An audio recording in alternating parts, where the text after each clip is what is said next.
अस्सलाम वालेकुम, मैं हूं शाहजेब खानजादा। 4 दिन बाद आखिर हुकूमत ने नवाज शरीफ को बैरून मुल्क जाने की इजाजत दे दी है, मगर ये इजाजत मशरूत है। हुकूमत ने शराइत रखी हैं जो काबीना की ECL कमेटी में रखी जाएंगी, और अगर नून लीग इन शराइत को कबूल करेगी तो ही नवाज शरीफ को मुल्क से बाहर जाने की और इलाज कराने की इजाजत मिलेगी। और अब इस कमेटी का इजलास अभी थोड़ी देर पहले शुरू हो गया है। इस कमेटी में हुकूमत, नैब और शहबाज शरीफ के नुमाइंदे शरीक हैं जो हुकूमती शराइत का जायजा लेंगे और उस पर जवाब जमा कराएंगे। हुकूमत ने काबीना इजलास में शर्त रखी है कि नवाज शरीफ को सिक्योरिटी बॉन्ड्स जमा कराने होंगे। उन्हें सिर्फ एक दफा मुल्क से बाहर जाने की इजाजत दी जाएगी, उनसे वापसी की यकीन दहानी भी ली जाएगी, तारीख मांगी जाएगी, फिर इसके बाद नवाज शरीफ को बैरून मुल्क जाने दिया जाएगा। वज़ीर आज़म की मुआवने खुसूसी बराए इत्तलात फिरदौस आशिक़वान ने काबीना इजलास की तफसीलात बताई और ये भी बताया कि काबीना में एक कौन सी बात थी जिस पर सब मुत्तफिक थे। सुनिए। आज कैबिनेट में जो है वो तफसील से उस पर बात हुई, 2 तरह की राय आई, कुछ ने उसकी हमायत की। तो जब सारी बहस के बाद प्राइम मिनिस्टर ने वोटिंग कराई और उसमें अक्सरियत ने उनको जाने देने की जो ऑप्शन थी, एक बात पे जिस पे सबका कंसेंसस था वो कि भाई इनको हम अनकंडीशनल रिलीफ नहीं देना चाहिए और हमें जो है उनका surety bond, indemnity bond, security और वो जो उनको फाइन हुए अदालत के फैसलों में जो उनके ऊपर फिक्स किए गए, वो आपको भी पता है कि अदालत ने जो उसके पैरेलल हमें लीगली उनको बाउंड करना चाहिए। और दूसरी बात पे जो कंसेंसस था कि ये 1 टाइम वेवर होना चाहिए और तीसरा ये था कि टाइम बाउंड होना चाहिए। ये सारी शराइत थी। दिलचस्प बात यह है कि लाहौर हाई कोर्ट ने चौधरी शुगर मिल्स केस में नवाज शरीफ को जमानत देते हुए 2 करोड़ रुपए जमा कराने का हुक्म दिया था, जबकि इस्लामाबाद हाई कोर्ट ने अल अजीजिया केस में नवाज शरीफ को जमानत देते हुए 40 लाख रुपए जमा कराने का हुक्म दिया था। मगर हुकूमत चाहती है कि नवाज शरीफ 5.5 अरब रुपए जमा कराएं, क्योंकि अल अजीजिया के फैसले में नवाज शरीफ पर $25 मिलियन यानी तकरीबन 4 अरब रुपए और अलग से 1.5 अरब रुपए का जुर्माना किया गया था, यानी तकरीबन 5.5 अरब रुपए का जुर्माना। शरीफ खानदान से 5.5 अरब रुपए का हुकूमत मुतालबा करेगी। तो क्या नवाज शरीफ को मुल्क से बाहर ले जाने के लिए 5.5 अरब की जमानती रकम या जायदाद शरीफ खानदान रखवाएगा? आपसे कुछ देर पहले वज़ीर आज़म के मामले खुसूसी शहजाद अकबर का बयान सामने आया कि ज़ेली कमेटी ने शरीफ खानदान के नुमाइंदों से नवाज शरीफ की वापसी की तारीख मांगी है। उनसे पूछा है कि मुकदमात की वाजिबुल अदा रकम में कितनी बतौर गारंटी दे सकते हैं। शहजाद अकबर ने कहा कि वापसी की तारीख और जमानती बॉन्ड्स मांगना कोई नई बात नहीं, अदालत भी जमानती बॉन्ड्स जमा करती है। काबीना से सर्कुलेशन के जरिए भी ECL से नाम निकाला जा सकता है, काबीना से सर्कुलर के जरिए भी।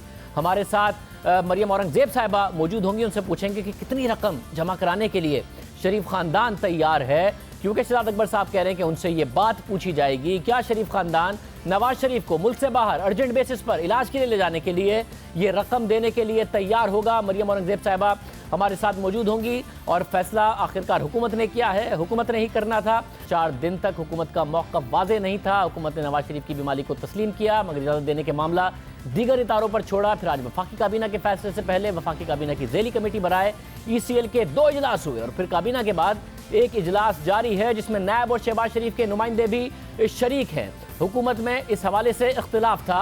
कुछ वफाकी वुज़रा ने मीडिया पर नवाज शरीफ को बैरून मुल्क जाने की इजाज़त देने पर तशवीश का इजहार किया था। हमारे साथ इस वक्त वफाकी काबीना के अहम रुकन अली ज़ैदी साहब मौजूद हैं और हम कोशिश कर रहे हैं कि मरियम औरंगजेब साहबा भी हमारे साथ मौजूद हो। ज़ाहिद गिशकोरी भी हमें इस हवाले से तफसीलात बताएंगे। अली ज़ैदी साहब बहुत शुक्रिया।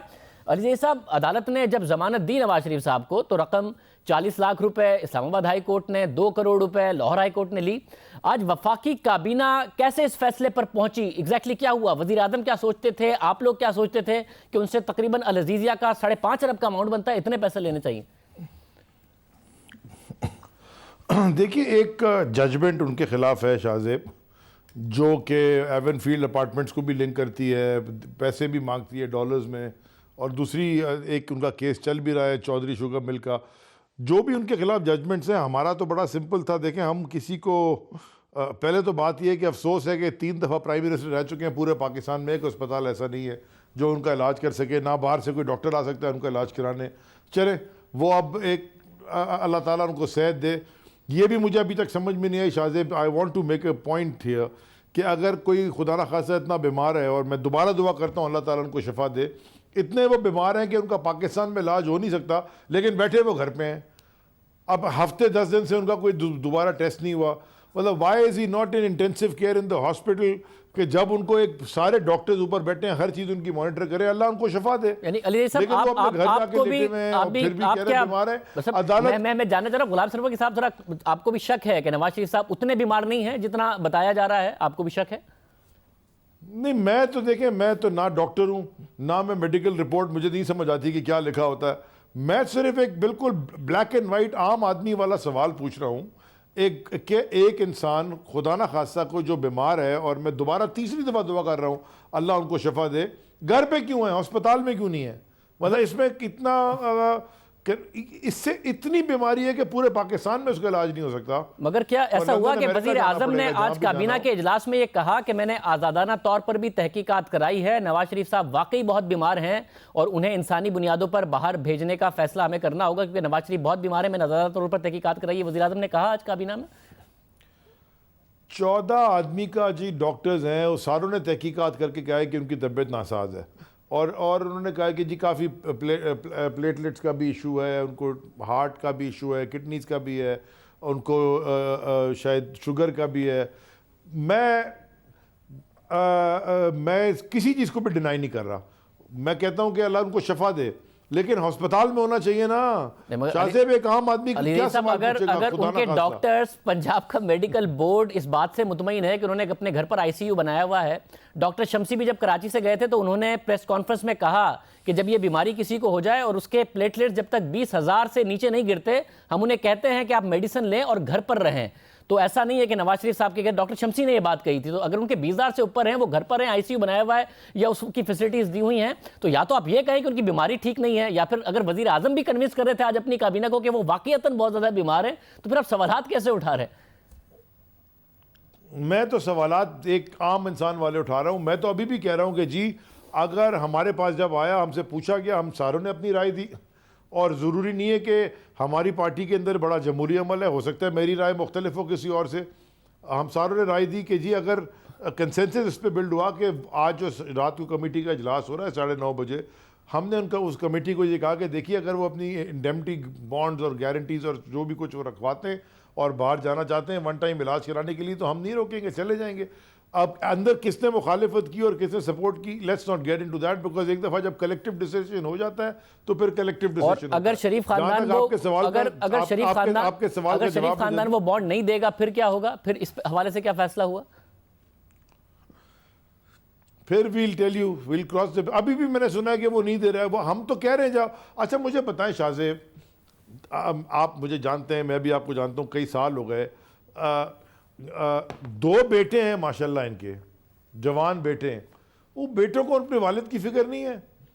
एक बेटा आ जाए ना पाकिस्तान, बोले जी मेरे वालिद इलाज कराने जा रहे हैं, मैं यहाँ बैठा हुआ हूँ। मतलब मुझे कुछ समझ में नहीं आ रही ये कि पूरा, ये तो बड़ी बेसिक सी चीज़ होती है कि जो किसी का औलाद या किसी के वालिदैन थोड़े से बीमार हो जाए, आदमी सारी चीज़ें सेकेंडरी रख के वहाँ पहुँचता है। यहाँ इतनी बीमारी है कि बाहर जाना पड़ा है इलाज कराने, पूरे पाकिस्तान में ना डॉक्टर है ना अस्पताल है, टॉप के अस्पताल भी पाकिस्तान में नहीं इलाज कर सकते, लेकिन बेटे यहाँ नहीं आएंगे वालिद के साथ बैठने।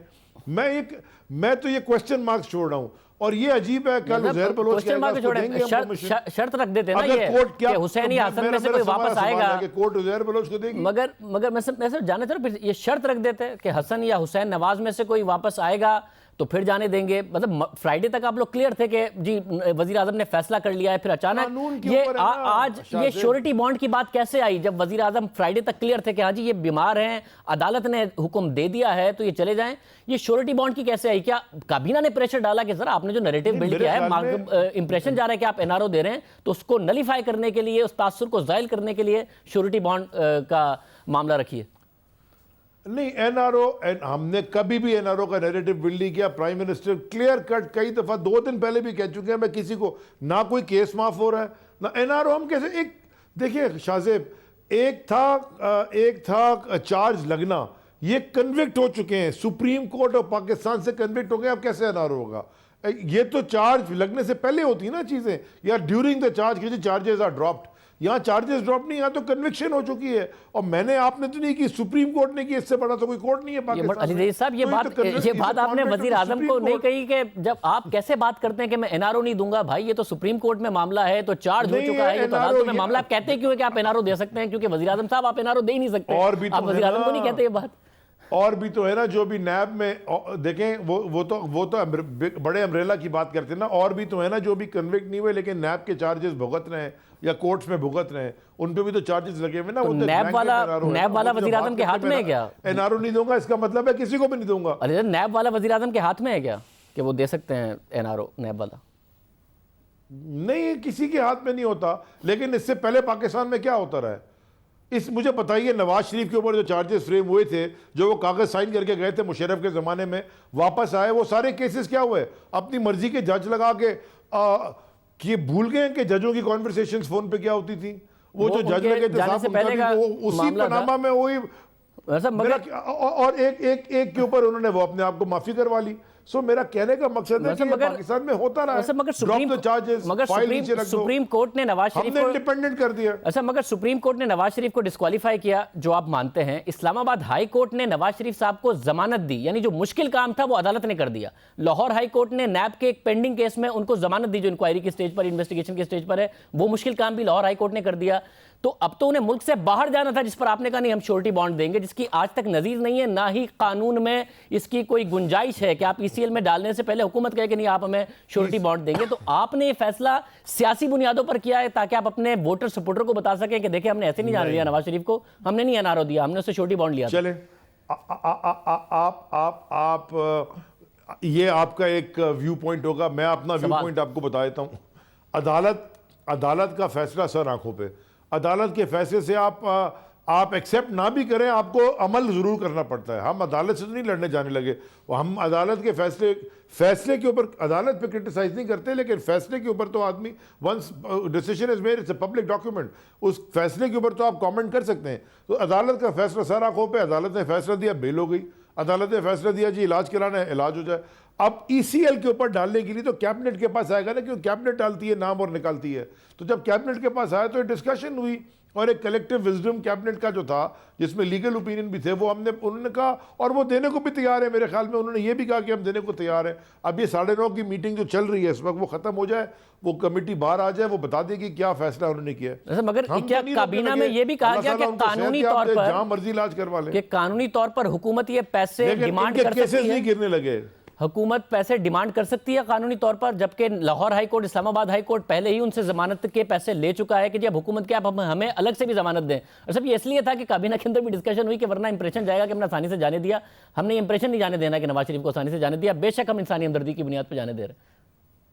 नहीं शाहजेब, कोर्ट का, सुप्रीम कोर्ट का फैसला क्या है कि वो एवनफील्ड अपार्टमेंट्स के पैसे दे, $1.5 मिलियन दें, और पत्नी और के सुप्रीम कोर्ट का तो ये फैसला नहीं है। सारे फैसले सुप्रीम कोर्ट का कोई फैसला नहीं है साहब। सुप्रीम कोर्ट का कौन सा फैसला है कि एवनफील्ड अपार्टमेंट के पैसे देना? नवाज शरीफ साहब, ये इनके ऊपर जो डिसीजन आया है वो तो यही आया है ना। सब ये मैं बताता हूं, नवाज शरीफ का एक एवनफील्ड अपार्टमेंट का फैसला था जो कि इस्लामाबाद हाई कोर्ट से सस्पेंड हो गया। दूसरा अल अजीजिया का फैसला था जिसमें ये आया, जिसका वो जज साहब अरशद मलिक साहब आए कि वो कह रहे थे मुझे वीडियो दिखा के फैसला दिया। दूसरा वो फैसला है जिसके 5.5 अरब रुपए।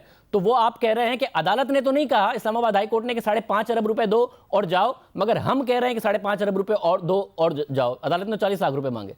कौम के पैसे हैं, मेरे और आपके तो नहीं है, हमारे और आपके भी हैं, क्योंकि हम भी मगर अगर नवाज शरीफ वापस नहीं आते, आप देना अभी तक मगर साहब अगर नवाज शरीफ वापस ना आते तो अदालत के पास इख्तियार था कि वो उनको एब्सकॉन्डर डिक्लेयर करके उनकी सारी जायदाद जब्त कर ले, जैसा कि इसहाक डार के केस में हुआ है।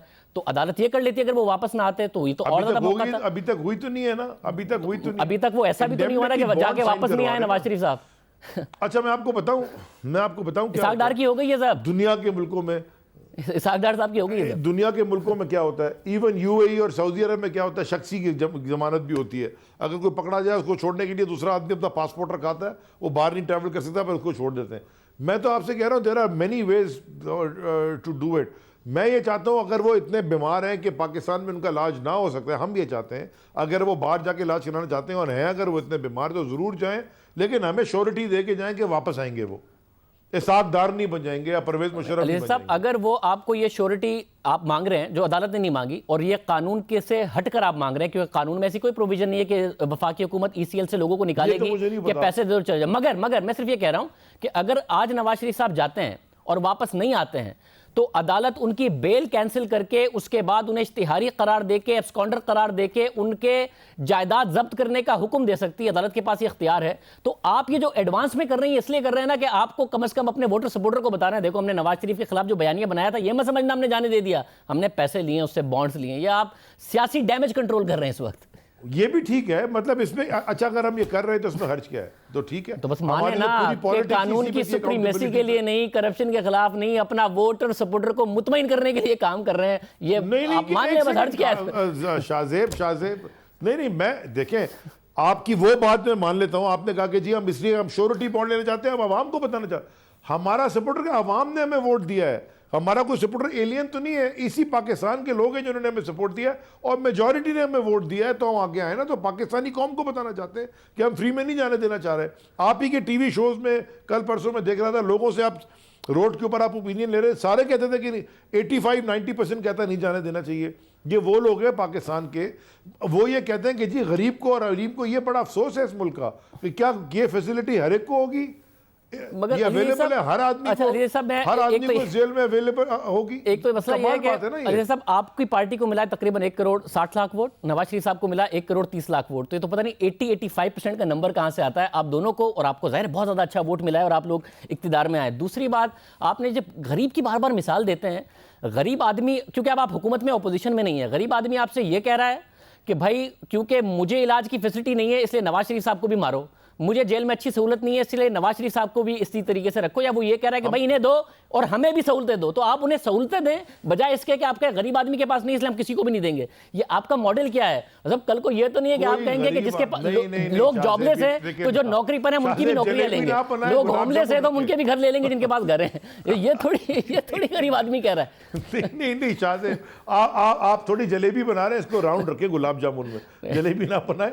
नहीं, मैं आपसे जो कह रहा हूं, वैसे वाकई आपने जलेबी को आज सीधा कर दिया कि हम वोटर सपोर्टर के लिए कर रहे हैं। मैंडेट हमें मिला है, हुकूमत में हम हैं, अपोजिशन बेंचेस पे हम नहीं बैठे हुए, हम ट्रेजरी बेंचेस पे बैठे हुए। हमारा पाकिस्तान के जो रिसोर्सेज है ये हम we have to protect it. अब हमारा सपोर्ट बेस क्यों ना हो या पाकिस्तानी आम आवाम क्यों ना हो, कौन आपको कहेगा कि जी किसी को ये बाहर जाने दे इलाज कराने? मैं ये कहता हूँ ये सारी फैसिलिटी हर एक को क्यों नहीं मिलती? नहीं मिलती। एक 3 दफ़ा प्राइम मिनिस्टर रह चुका है पाकिस्तान में, वो पाकिस्तान में अपना इलाज नहीं करा सकता, उसको बाहर जाना पड़ता है इलाज कराने। हम वो भी कह रहे हैं चलें जी अदालत ने फैसला किया, आप जाइए, आप हमें एक इंडेमनिटी बॉन्ड दे के जाइए कि आप जो जा रहे हैं बाहर वो इलाज करा के आपने जो भी 8 हफ्ते हैं जो भी हैं आप वो करा के वापस आएंगे। अगर आप नहीं आए, वी हैव सिक्योरिटी, हम फिर आपके जो ऊपर केसेस हैं वो हम आपकी प्रॉपर्टी जब्त करके और खजाने में पैसा जमा करा देंगे। बहुत शुक्रिया। अली ज़ैदी साहब हमारे साथ मौजूद थे। अली ज़ैदी साहब कह रहे हैं ये काबीना का फैसला है, नून लीग अब ये पैसे देगी या नहीं देगी। मुझे औरंगजेब साहबा ने हमसे कमिट किया था, अभी तक वो फ़ोन नहीं उठा रही हैं, उनसे बात करेंगे। इस वक्त जाहिद गिशकोरी भी हमारे साथ मौजूद हैं। इमरान शफीक साहब साबिक स्पेशल प्रोसिक्यूटर नैब हमारे साथ मौजूद हैं। वो नैब की तरफ से Ishaq Dar money laundering case, Zulfi Bukhari case, ये सब लड़ते रहे। इमरान शफीक साहब, कानून इस हवाले से क्या कहता है कि आप नैब का एक केस है जो कि इस वक्त इसकी इन्वेस्टिगेशन जारी है, वो है चौधरी शुगर मिल्स का। एक केस है जो कि नैब से प्रूव हो गया जिसमें नवाज शरीफ साहब को सज़ा हुई, वो अदालत ने सस्पेंड कर दिया अल-अज़ीज़िया का। कानून क्या कहता है? श्योरिटी बॉन्ड ले सकती है हुकूमत के जी आप पैसे दें फिर जाएं, अगर अदालत ने पहले से पैसे ले लिए हैं और जमानत दे दी है नवाज शरीफ साहब को? जो पाकिस्तान में ECL का कानून है, exit from Pakistan control ordinance 1981, और उसके तहत जो रूल्स हैं 2010 के, इन दोनों ऑर्डिनेंस और रूल्स में जो नैब है इट स्टैंड्स नोवेयर, इसका कोई रोल नहीं है। इसमें जो बुनियादी रोल है और बुनियादी किरदार है वो फेडरल गवर्नमेंट का है। और मुस्तफ़ा इम्प्लेक्स केस है 2018 का सुप्रीम कोर्ट का, उसमें उन्होंने कहा कि federal government means federal cabinet और प्राइम मिनिस्टर। तो इस कानून की रोशनी में तो नैब का कोई भी किरदार नहीं है, और अंडर ट्रायल प्रिजनर की हद तक नैब सिर्फ रिकमेंडेशन देता है, और रिकमेंडेशन की हैसियत सिर्फ एक सजेशन की होती है, ओपिनियन की होती है, एक राय की है, एक कॉशन है जो फेडरल गवर्नमेंट को नैब दे देता है कि आप इसके मुताबिक अमल दरामद कर दें। और फिर उसके बाद फेडरल गवर्नमेंट की यह मर्जी है कानून का पूरा परखने के बाद, जायजा लेने के बाद, अपनी इंडिपेंडेंट रीजनिंग और माइंड इस्तेमाल करने के बाद कि किसी का नाम हमने ईसीएल में रखना है या नहीं रखना। इसलिए नैब जो है वो सिर्फ एक उसकी सजेशन है, उससे बढ़कर नैब की ओपिनियन की अहमियत ना अंडर ट्रायल केसों में है, ना ही नैब की अहमियत उसके बाद तो बिल्कुल ही खत्म हो जाती है जब किसी बंदे को कन्विक्शन हो जाती है। और इस केस में भी यकीनन ऐसा ही होगा। और चौधरी शुगर मिल केस का जिसका आपने हवाला दिया, उस केस में तो खानज़ादा साहब जो लाहौर हाई कोर्ट है उसने इस राइट को बुनियादी तौर पर तस्लीम करते हुए ये डायरेक्शन भी दी है और ये कहा है कि ये एक्यूज की मर्जी है, उसका राइट है कि वो अपनी ट्रीटमेंट जो है इनसाइड और outside the country from doctors of his own choice, जिस किस्म की भी वो ट्रीटमेंट करना चाहता है वो कर सकता है। तो इस राइट को बुनियादी हकूक के तौर पर जो है वो इसको रिकॉग्नाइज किया गया है। बल्कि इस्लामाबाद हाई कोर्ट ने तो अपनी जजमेंट में एक शैला केस है उसका भी हवाला दिया है, जिसमें ये कहा, उन्होंने कहा कि लाइफ जो है वो सिर्फ जिंदा रहना नहीं है, बल्कि लाइफ मींस लाइफ को अच्छे तरीके से एंजॉय करना, उसकी लाइफ की जो तमाम फैसिलिटीज हैं, जो आपको जिंदगी के जो भी वसाइल दस्तयाब हैं उनको एंजॉय करना भी राइट टू लाइफ जो दस्तूर पाकिस्तान ने दिया है उसकी रोशनी में आता है। और बल्कि इससे बढ़कर भी उन्होंने डायरेक्शन दिया इस्लामाबाद हाई कोर्ट ने, जो एग्जीक्यूटिव अथॉरिटीज है उनके बारे में उन्होंने कहा कि executive authorities can not obliviate of its responsibilities of insuring fundamental rights and right to life of anybody. तो ये उन्होंने कहा कि एग्जीक्यूटिव अथॉरिटीज तो इस राइट ऑफ लाइफ जो है उनका, जो किसी भी एक्यूज का है, उससे नजरअंदाज नहीं कर सकते और उसको पैरामाउंट इंपॉर्टेंस हासिल है।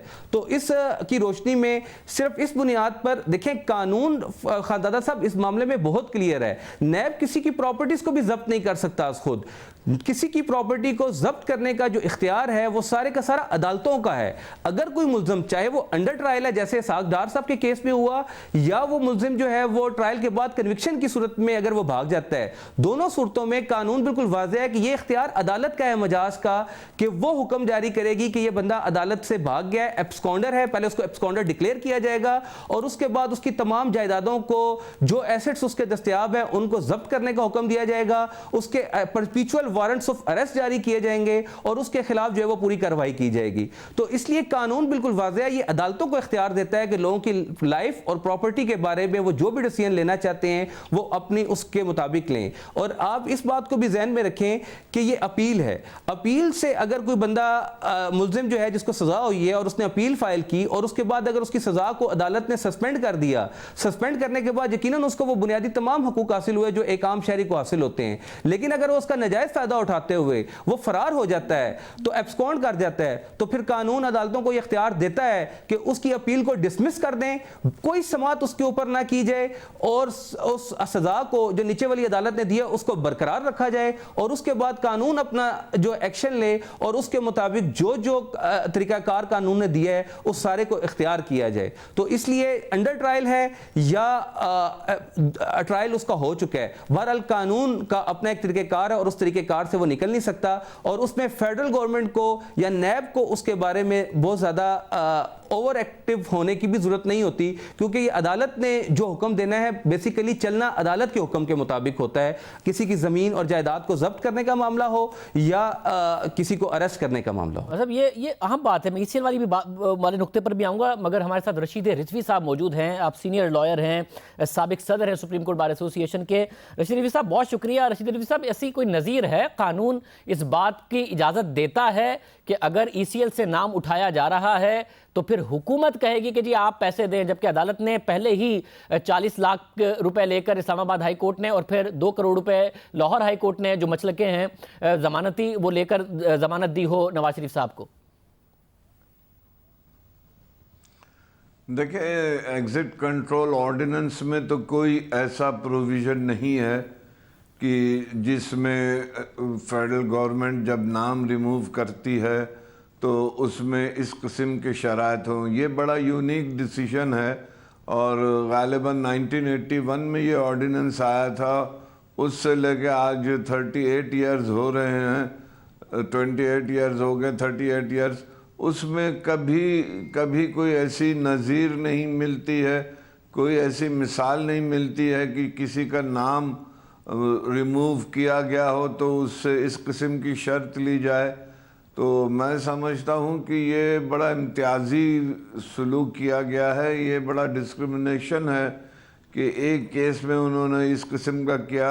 हाँ, अगर ये गवर्नमेंट चाह रही थी तो वो उन अदालतों से रुजू करती जहाँ से ये बेल पर हैं कि उनकी bail amount, surety amount enhance की जाए, और वो फिर उनकी अदालतों के सवाबदीद पे होता है कि वो बढ़ाएं ना बढ़ाएं। उनसे कह देते कि जी हम इनका नाम ECL से हटा रहे हैं और ख़तरा ये है कि जी वो डार साहब भी चले गए, फिर वापस नहीं आए, और उनके साहबजादे भी जो हैं दोनों वो एब्सकॉन्डर हैं, लिहाजा हमें ख़तरा है आप इसकी, तो वो और बात होती। लेकिन ये बड़ा यूनिक डिसीशन है, बड़ा शॉकिंग डिसीशन है कि उन्होंने ये इम्पोज किया है, ये जानते हुए भी कि मेडिकल रिपोर्ट बहुत ही सीरियस है, नेचर की है, उन्हें फौरी जाना है। इसमें तो अब और टाइम लगेगा। और अगर कल को नवाज शरीफ साहब चले जाएं और वापस ना आए तो क्या अदालत के पास इख्तियार है कि उन्हें एब्सकॉन्डर डिक्लेयर करके उनके असासे जब्त हो जाएं, ये सारी चीज़ें हो जाएं? अभी तो छोटी बॉन्ड हुकूमत ले रही है, मगर अदालत के पास पूरा इख्तियार है इस बात का, अगर कल को वो नहीं आते, जो हुकूमत के लिए ना आए, तो फिर क्या होगा? बिल्कुल बिल्कुल, देखे ना वो तो कन्विक्ट हो जाएंगे, फिर उनकी जो नीचे का फैसला जो है वो मेंटेन हो जाएगा। एब्सेंस में, एक्यूज्ड के एब्सेंस में तो फिर वो नहीं चलती है अपील। जैसे हमारे दूसरे वकील साहब फरमा रहे थे कि जो एब्सकॉन्डर होता है फ्रॉम जस्टिस, वो he is not entitled for any relief, उसको कोई रिलीफ नहीं मिलेगा, उसको तो ये ज़मानतें भी जब्त होंगी, फिर दूसरी कार्रवाइयाँ भी होंगी, रिकवरी की भी होगी, जो फ़ाइन की अमाउंट है उसकी भी रिकवरी के लिए जाएगी कोर्टें। तो वो तो बहुत मुश्किल में आ जाएंगे कि अगर जाके वापस नहीं आते हैं। बहुत शुक्रिया, हमारे साथ रशीद रिजवी साहब मौजूद थे। इमरान शफीक साहब, मैं आपसे भी जानना चाह रहा हूँ, ये ECL का जो मामला, इसकी कोई पहले मिसाल मिलती है? और ECL के कानून में ये है कि हुकूमत ये श्योरिटी बॉन्ड ले, पैसे की जमानत मांगे कि जी उसके बाद हम आपको जाने देंगे बाहर, अगर अदालत से पहले जमानत हो भी गई?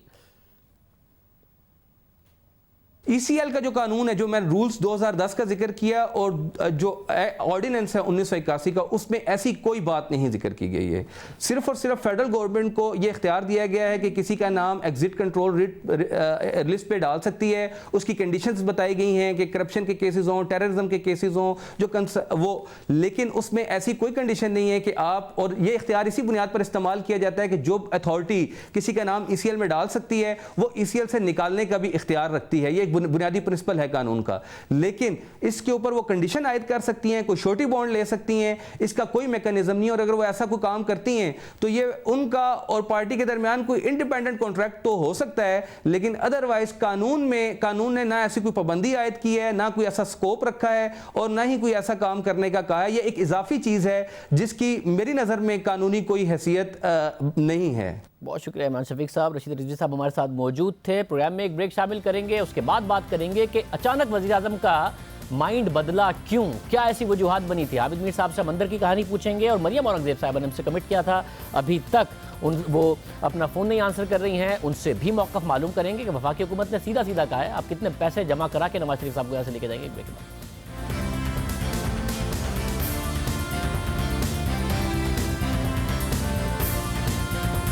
जुम्मे तक वजीर आजम राजी थे नवाज शरीफ को मुल्क से बाहर भेजने के लिए, फिर अचानक हुआ क्या, और आज काबीना के इजलास में क्या हुआ? हमारे ज़राए के मुताबिक हुकूमती वज़रा की मुख्तलिफ राय सामने आई। वजीर आजम ने काबीना के इजलास में कहा कि मैंने खुद आज़ादाना तौर पर इस बात की तस्दीक की है कि नवाज शरीफ बीमार हैं। हमारे लिए लोगों को ये यकीन दिलाना कि नवाज शरीफ असल में बीमार हैं किसी चैलेंज से कम नहीं होगा, जिस पर काबीना में मौजूद अक्सरियती वज़रा ने वज़ीर आज़म से कहा कि नवाज शरीफ को जाने मत दें, यह हमारे बयानिए के खिलाफ जाएगा। हमारे ज़राए के मुताबिक जिन वज़रा ने इसकी मुखालफत की उनमें जुल्फी बुखारी, फैसल वाउदा, फवाद चौधरी और अली ज़ैदी शामिल थे, लेकिन सबसे ज़्यादा मुखालफत जुल्फी बुखारी की तरफ से की गई। हमारे ज़राए के मुताबिक जुल्फी बुखारी काबीना में उनका कहना था कि नवाज शरीफ दोबारा पाकिस्तान नहीं आएंगे और हमारे लिए ये बहुत बड़ा मसला बन जाएगा, जिस पर वज़ीर आज़म ने कहा कि हम नवाज शरीफ का इलाज नहीं रोक सकते हैं। मैंने आज़ादाना तौर पर तस्दीक करवाई है और यही पता चला है कि नवाज शरीफ हकीकी तौर पर बहुत ज़्यादा बीमार हैं। आप लोग ऐसा रास्ता निकालें, ऐसा रास्ता ढूंढें जिससे ये तासुर ना जाए कि हमने नवाज शरीफ को NRO दिया है। जिसके बाद वज़ीर आज़म ने वज़ीर क़ानून फ़रोग़ नसीम से पूछा कि कुछ ऑप्शंस दें कि नवाज शरीफ को बैरून मुल्क भेजने के फैसले को NRO से मुख्तलिफ कैसे दिखाया जा सकता है। हमारे ज़राए के मुताबिक फ़रोग़ नसीम ने वज़ीर आज़म को 3 ऑप्शंस दिए। पहला ये कि नवाज शरीफ से ज़मानती बॉन्ड्स जमा करवाए जाएं, दूसरा ये कि फैसला अदालत पर छोड़ा जाए और नवाज शरीफ से कहा जाए कि वो अदालत से जाकर NOC लें, तीसरा ये कि शरीफ खानदान हमें यकीन दहानी करवाए कि नवाज शरीफ कब और कैसे वतन वापस आएंगे।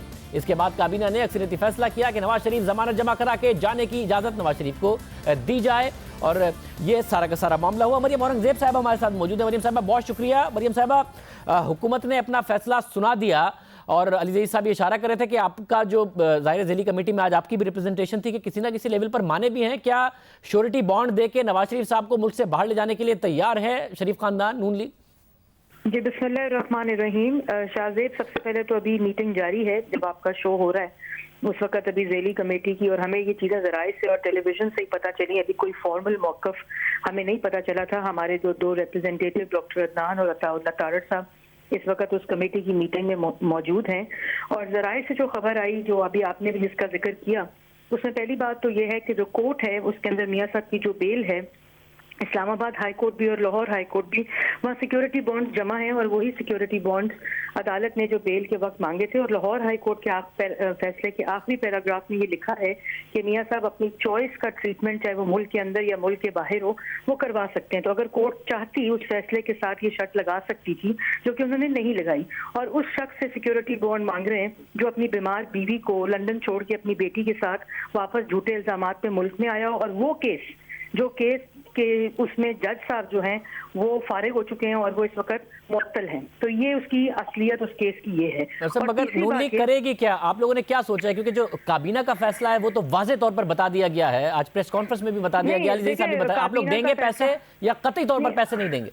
किस चीज के पैसे देंगे Shahzeb? Surety bond illegal demand है और ये डिमांड कोर्ट के अंदर सिक्योरिटी बॉन्ड्स जो बेल के उसमें कानूनी तौर पर मांगे जाते हैं वो दे दिए गए। उसके बाद तमाम शराइत इलीगल हैं और बिल्कुल मंजूर नहीं होंगी। अच्छा, मगर ज़ाहिर नवाज शरीफ साहब की तबीयत क्योंकि बहुत ज़्यादा ख़राब है, तो आप बाद में भी अदालत में जाके चैलेंज कर सकते हैं और श्योरिटी बॉन्ड देके या कोई भी श्योरिटी देके नवाज शरीफ साहब को फौरी तौर पर मुल्क से बाहर ले जा सकते हैं।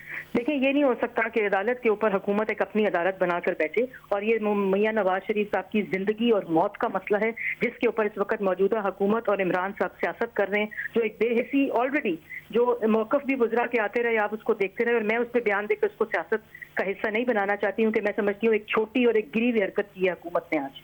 मतलब ज़ाहिर हुकूमत के ऊपर तो तनकीद हो रही है, मगर बयान की ज़रूरत तो शहबाज शरीफ साहब के बेटे सुलेमान शहबाज को भी नहीं थी। अपने वालिद साहब को क्रेडिट देने लगे जैसे अदालत से फैसला आया, फिर उनकी बहू ने भी कहा गेम चेंजर, तो वहाँ पे भी हुकूमत को प्रेशर तो पड़ा है। ख्वाजासी साहब ने भी कहा कि एस्टैब्लिशमेंट ने भी कहा होगा क्योंकि उन्हें लगा होगा, तो नून लीग की तरफ से भी कोई बहुत अच्छे बयान नहीं आए जब नवाज शरीफ साहब की जमानत हुई, तो ये दबाव क्रिएट कराने में नून लीग का अपना भी किरदार है। मैं आपको बताऊं, दोनों ट्वीट्स का जिक्र भी होता रहा मीडिया पे, लेकिन मैं ये जरूर बताऊं कि उनको आउट ऑफ कॉन्टेक्स्ट लिया गया, और जो उनकी बहू का भी ट्वीट था वो एक तस्वीर को ट्वीट किया गया था, जो तस्वीर ऑलरेडी सोशल मीडिया पर चल रही थी, और ऐसा तासुर देना कि उन्होंने खुदा ना खास्ता कोई इसको करने की कोशिश की, मैं आज मीडिया पे भी सुनती रही, जिसको मैं मुकम्मल तौर पे मुस्तरद कर। नहीं, मगर सुलेमान शहबाज का क्या आउट ऑफ कॉन्टेक्स्ट है? उन्होंने कहा कि ये रखने की AC निकालने की बात करता था नियाजी, और मेरे वालिद साहब अपने वालिद साहब को क्रेडिट देके उन्होंने कहा कि वो निकाल के ले गए अपने भाई को, तो इसमें क्या है आउट ऑफ कॉन्टेक्स्ट? वो सीधा सीधा कह रहे थे, हालांकि अदालत से ये तो रिकॉर्ड का हिस्सा है कि इमरान साहब वाशिंगटन अरीना में ये कह चुके हैं कि मैं नवाज शरीफ का जाके AC भी उतारूंगा और नवाज शरीफ का जाके TV भी उतारूंगा। इस छोटी जहनियत की कासी तो वो अपने मुंह से कर चुके हैं। यही सलमान शहबाज साहब ने बात की है। तो अदालत ने फैसला दिया, शहबाज शरीफ साहब का क्या किरदार था और एस्टैब्लिशमेंट ने क्या किया? देखिए, शहबाज शरीफ साहब की पटिशन थी और शहबाज शरीफ साहब ये पिटिशन लेकर कोर्ट गए थे क्योंकि उन्होंने समझा कि उनके भाई की तबीयत बहुत ख़राब है, क्रिटिकल सिचुएशन। और मैं आपको आज भी शाज़ेब ये रिकॉर्ड पे कहना चाहती हूँ कि उनकी ज़िंदगी और मौत का मसला है, और जितने वो इस वक्त क्रिटिकल हैं क्योंकि वो खुद नहीं चाहते कि उनकी बीमारी की बात इस तरह की जाए, तो हम उस पर ज़्यादा बयान नहीं देते और बात नहीं करते। लेकिन एयर एम्बुलेंस जो हंगामी तौर पर बुलाई गई है शरीफ फैमिली की तरफ से, और हर रोज़, और डॉक्टर्स के पूरे फुल बोर्ड ने रिपोर्ट लिखी, और वज़ीर सेहत ने यास्मीन राशिद ने कल ये पूरी बोर्ड की रिपोर्ट पढ़ के सुनाई कि मियां साहब क्रिटिकल है, कोई डॉक्टर उनका ऑपरेशन करने को तैयार नहीं, उनका इलाज करने को तैयार नहीं। यहाँ तक कि उन्होंने कोर्ट किया ताहिर शमसी को कि वो भी उनको उन इलाज करने को, रिस्क लेने को तैयार नहीं है, इतने वो हाई रिस्क पेशेंट हैं इस वक्त। बहुत शुक्रिया मरियम औरंगजेब साहब हमारे साथ मौजूद थी। सीनियर साफ़ी तजियाकार हामिद मीर साहब हमारे साथ मौजूद है। मीर साहब बहुत शुक्रिया। मीर साहब ये जो आज हुकूमत ने किया है, ये कोई डैमेज कंट्रोल है, अपने ही बयानिए में फंस गई हुकूमत, ये एग्जैक्टली क्या है जिसको बुकला भी कह रहे हैं कि कानूनी तौर पर तो इसकी कोई गुंजाइश नहीं है, हुआ क्या एग्जैक्टली? जी बिल्कुल ऐसा ही लगता है कि हुकूमत अपने बयानिए में भी फंस गई, और कुछ जो उनके नाम नहाद किस्म के खैर ख्वाह थे मीडिया में, उन्होंने भी हुकूमत को काफ़ी फंसा दिया, बल्कि दीवार के साथ लगा दिया। क्योंकि इन लोगों ने जब ये कहना शुरू किया कि जी 3 साल के लिए जा रहे हैं, जी सुनने में आया 3 साल के लिए जा रहे हैं, तो ज़ाहिर बात है हुकूमत गैर ज़रूरी तौर पे डिफेंसिव होगी। गैर ज़रूरी तौर पे हुकूमत ने अपने एक्शन के साथ और अपनी ज़बान और बयान से ये तासुर दिया कि हम दीवार के साथ लग गए हैं। ऐसा लग रहा था कि हुकूमत जो है वो तासुर दे रही है कि ये जो नवाज शरीफ साहब जा रहे हैं, खुदा की कसम हमारा इससे कोई ताल्लुक नहीं है, पता नहीं किसके साथ मिल मिला के नवाज शरीफ साहब पाकिस्तान से बाहर जा रहे हैं, कसम से हमारा कोई ताल्लुक नहीं है। हालांकि ऐसी बात नहीं थी, किसी को ये किसी भी समझदार आदमी को, जी शऊर आदमी को ऐसा कोई तासुर नहीं था कि डील हो रही है, क्योंकि अदालत का फैसला था कि ये मेडिकल ग्राउंड्स पे उनको भिजवाया जा रहा है। लेकिन वो जो होते हैं नादान दोस्त, तो हुकूमत नादान दोस्तों के नरगे में फंसी हुई है, और नादान दोस्तों ने कहा कि देखा ये तो डील हो गई, 3 साल के लिए जा रहा है नवाज शरीफ, और उन्होंने हुकूमत को एक बहुत ही गलत हिकमत अमली इख्तियार करने पर मजबूर कर दिया। अब जो भी है हुकूमत जो है वो ये कह सकती है कि जनाब हम कामयाब हैं, हमने बता दिया है कि ये कोई डील नहीं है, और देखो नवाज शरीफ लिख के दे के जा रहा है कि मैं जा रहा हूं तो मैं वापस भी आ रहा हूं। हालांकि नवाज शरीफ साहब ने अगर पाकिस्तान से बाहर जाना होता तो वो पिछले साल जुलाई में कभी वापस आते ही ना। तो अब नवाज शरीफ जो खुद पाकिस्तान वापस आया और वापस आके जेल चला गया, तो उसको अब 1 साल के बाद क्या ज़रूरत है कि जनाब वो फिर वापस चला जाए। तो मैं समझता हूँ कि ये सारा गैर ज़रूरी तौर पे हुआ, और कोशिश हुकूमत की ये थी कि ये साबित करे कि जनाब ये जो हमारे नादान दोस्त प्रोपेगेंडा कर रहे हैं कि हमने कोई डील कर लिया 3 साल की, तो हमने कोई डील नहीं की, और डील थी भी कोई नहीं। लेकिन हुकूमत ने अपने नादान दोस्तों को ये मुतमिन करना था कि अगर नवाज शरीफ साहब जा रहे हैं तो 3 साल की कोई डील नहीं है। तो अब उनके नादान दोस्त जो हैं वो मुतमिन हो गए होंगे, और नवाज शरीफ साहब खैर खैरियत से जाएंगे, अल्लाह करे खैर खैरियत से वापस आ जाएं। बहुत शुक्रिया हामिद मीर साहब हमारे साथ मौजूद थे। साथ ही मौलाना फजलुर रहमान ने अब से कुछ देर पहले प्लान बी अनाउंस कर दिया है, वो क्या है बात करेंगे एक ब्रेक के बाद।